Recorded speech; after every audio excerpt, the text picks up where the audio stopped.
तो वहीं Iran war के बीच सोशल मीडिया पर एक तेजी से वीडियो वायरल हो रहा है। वीडियो में कई ईरानी महिलाएं हाथों में राइफल लिए नजर आ रही हैं और दावा कर रही हैं कि अगर इजरायल या अमेरिका जमीन पर हमला करते हैं तो वे भी लड़ाई के लिए तैयार हैं। सवाल है, क्या ये सच में युद्ध के लिए तैयार महिला ब्रिगेड है या फिर यह सिर्फ युद्ध के दौर में फैलाया जा रहा एक प्रोपेगेंडा?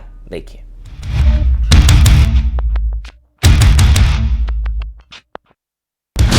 ईरान वॉर में उतरी महिला ब्रिगेड।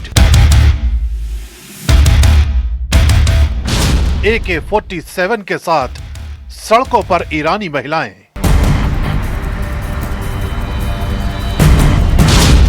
जंग के लिए हथियार बंद प्रदर्शन। वॉर जोन में ईरान की महिला मिलिशिया।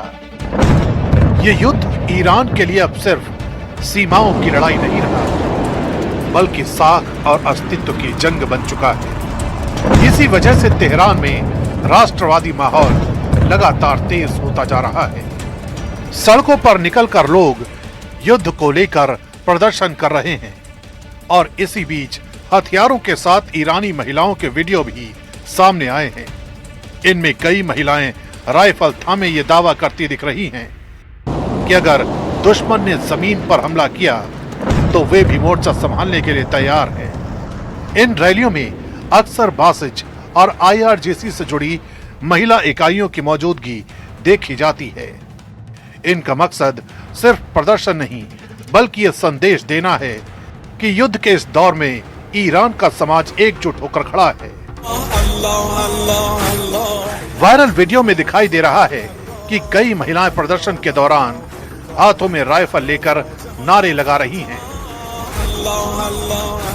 वे कह रही हैं कि अगर इजराइल या अमेरिका ने ईरान के जमीन पर हमला किया तो वे आखिरी सांस तक लड़ेंगी। इन वीडियो को सोशल मीडिया प्लेटफॉर्म पर युद्ध से जोड़कर बड़े पैमाने पर शेयर किया जा रहा है। जांच में सामने आया है कि ऐसे कई क्लिप्स ईरान की अर्धसैनिक संरचना से जुड़े कार्यक्रमों के हैं। दरअसल ईरान में बासिज नाम की एक वॉलंटियर मिलिशिया है जो IRGC के ढांचे के भीतर काम करती है। इसमें पुरुषों के साथ साथ महिलाओं की भी भागीदारी होती है। इन महिला सदस्यों को बेसिक सैन्य प्रशिक्षण दिया जाता है और वे कई बार राष्ट्रवादी रैलियों, परेड और प्रचार कार्यक्रमों में हथियारों के साथ दिखाई देती हैं। लेकिन आधिकारिक तौर पर ईरान की नियमित सेना में महिलाओं को फ्रंटलाइन कॉम्बैट रोल नहीं दिया जाता।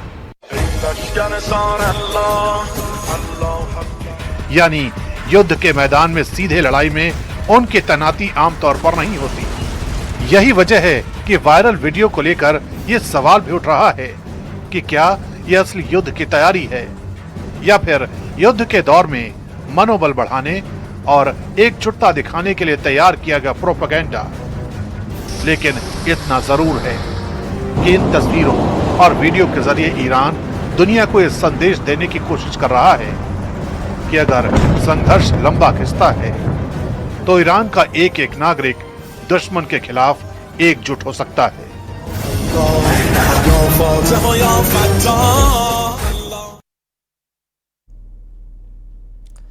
ईरान के नए सुप्रीम लीडर को लेकर डोनाल्ड ट्रंप के दावे से उलट एक खबर आ रही है। मुस्तफा खामनेई के एक करीबी के दावे के मुताबिक वो जिंदा हैं और उन्हें सीक्रेट तरीके से मॉस्को भेजा गया है, जहां उनकी सर्जरी हुई है। ईरान के इस दावे से पहले अमेरिकी राष्ट्रपति डोनाल्ड ट्रंप ने चौंकाने वाला दावा किया था। उन्होंने मुस्तफा खामनेई के स्टेटस पर सवाल उठाया, कहा कि उन्हें नहीं पता कि मुस्तफा जिंदा भी हैं या नहीं। इन दोनों दावों के बाद मुस्तफा खामनेई की मिस्ट्री और गहरा गई है। देखिए।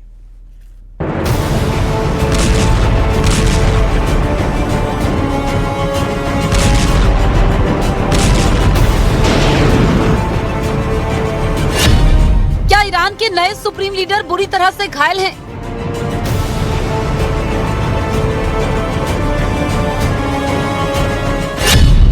क्या मुस्तफा खामेनेई जंग में मारे गए हैं?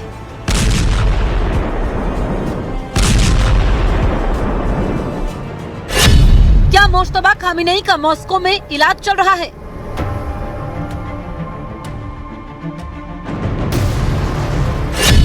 जंग के बीच ईरान के नए सुप्रीम लीडर कहां हैं?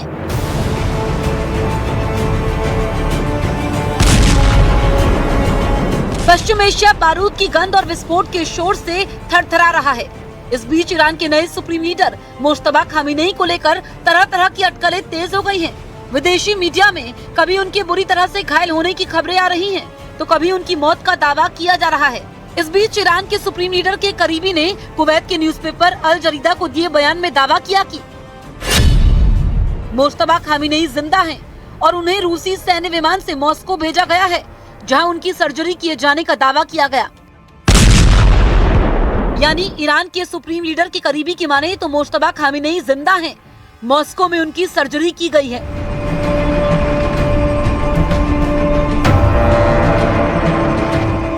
दरअसल अमेरिका और इसराइल के हमले में सुप्रीम लीडर अयातुल्ला अली खामिनेई की मौत के बाद उनके बेटे मुश्तबा खामिनेई को नया सुप्रीम लीडर बनाया गया था। दावे के मुताबिक मुश्तबा खामिनेई की जिम्मेदारी संभालने के बाद इसराइल और अमेरिका ने फिर हमले तेज कर दिए थे। इसी दौरान पश्चिमी मीडिया में खबर आई कि मुश्तबा घायल हो गए, उन्हें गंभीर अंदरूनी चोटें आई थी। दावा किया गया कि उनके पेट और लीवर में गहरे जख्म हैं। इन्हीं के इलाज के लिए उन्हें मॉस्को ले जाने का दावा किया। मॉस्को में हुई ये सर्जरी किसी मल्टी ऑर्गन फेलियर को रोकने के लिए बताई जा रही है। इससे पहले ईरान के विदेश मंत्री अब्बास अराक्ची ने भी मुश्तबा खामिनेई से जुड़े सभी खबरों को पश्चिमी प्रोपेगेंडा बताया था। उन्होंने कहा था कि सुप्रीम लीडर बिल्कुल ठीक हैं और अपने कर्तव्यों का पालन कर रहे हैं, लेकिन अराक्ची ने ये कभी